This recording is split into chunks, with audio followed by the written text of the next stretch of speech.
Mouvement pour la République et la démocratie, MRD, Washington, le 22 mai 2025. À l'attention de M. Filippo Grandi, haut-commissaire des Nations Unies pour les réfugiés, UNHCR. Genève, Suisse. Objet, détresse des réfugiés rwandais et des populations hutus-congolaises menacées de refoulement vers le Rwanda. Monsieur le haut-commissaire, le mouvement pour la République et la démocratie, MRD, souhaite par la plaisante vous faire part de sa vive préoccupation face à la situation dramatique que traversent les réfugiés rwandais présents à la République démocratique du Congo, RDC, en particulier dans les régions de Goma et Bukavu, désormais sous contrôle des forces armées rwandaises agissant sous couvert des groupes armés M23.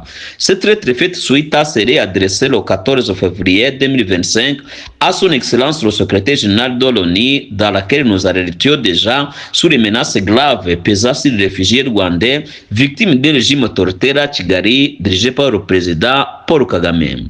Malheureusement, de récents événements confirment nos craintes les plus profondes. Nous assistons impuissants à des opérations de refoulement forcé des réfugiés vers le Rwanda, pays qu'ils ont fui à les eaux de persécution. Ces actes manifestement contraires à l'article 33 de la Convention de Genève de 1951 relative au statut des réfugiés, violant le principe fondamental de non-refoulement. Plus inquiétant encore, ces refoulements seront facilités par certaines composantes du HCR opérant à Goma. Il nous a été rapporté que ces opérations de refoulement touchent non seulement des réfugiés rwandais détenus Hutus, mais également des citoyens congolais de la même origine ethnique ou partagent la langue Kinyarwanda. Ces Congolais sont spoliés de leurs biens par des rebelles de M23 soutenus par des forces de défense du Rwanda, RDF, et victimes d'abus graves, notamment la destruction de leurs papiers d'identité à l'accusation infondée d'appartenir aux FDLR. Peut-on honnêtement croire que les vieillards, familles et enfants filmés de ces vidéos seraient-ils des combattants? Nous vous prions instamment de suivre de près le sort de nombreux hommes réfugiés absents parmi ces refoulés, dont on crée qu'ils aient été arrêtés ou même disparus. Les femmes et les enfants transférés au Rwanda ne peuvent à elles seulement représenter la totalité des populations concernées. Nous considérons que ces atrocités sont les conséquences directes de l'impunité prolongée dont jouissent certains acteurs clés du régime rwandais et du M23 depuis plus de 30 ans. Sous la direction de Paul Kagame, les RDF, parfois qualifiés de machines à tuer, bénéficient d'une impunité qui rend possible les pires violations des droits humains.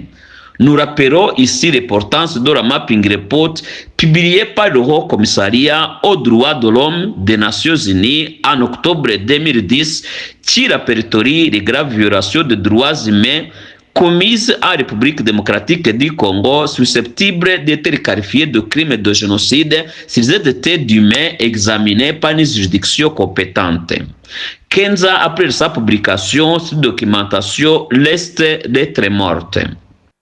Plus de 10 millions de Congolais auraient perdu la vie, des millions de femmes ont été violées et les atrocités qui poursuivent quotidiennement dans les zones occupées par le M23 RDF. Parmi les principes cibles de cette violence se trouvent les réfugiés rwandais et les populations congolaises jugées indésirables dans l'Est de la démocratique du Congo. À regard de ces faits, nous demandons instamment que les mesures nécessaires soient prises pour faire cesser ces violences. Que le HCR assure la protection effective des réfugiés rwandais encore présents à la République démocratique du Congo, abandonnés par la communauté internationale. Que les auteurs de ces crimes contre l'humanité soient identifiés, poursuivis et jugés afin de rompre définitivement le cycle de l'impunité. Que le HCR enquête sur le sort des réfugiés refoulés de force au Rwanda, notamment les hommes dont la disparition est inquiétante.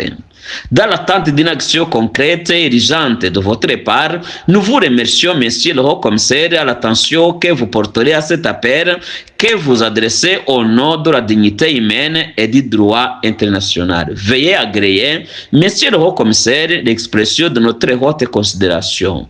pour MRD, Madame Christine Koreman présente copie à son Excellence Antonio Guterres, secrétaire général des Nations Unies, à son Excellence Donald Trump, le président des Nations Unies, à son Excellence Emmanuel Macron, président de la République française, le secrétaire général de l'Union européenne, secrétaire général de l'Union africaine, son Excellence Félix Antoine Tshisekedi, président de la RDC, son Excellence Evariste Ndayishimiye, le président du Burundi, son Excellence Samia Suluhu Hassan, présidente de la Tanzanie, directeur de Human Rights Watch et enfin directrice de l'Amnesty International.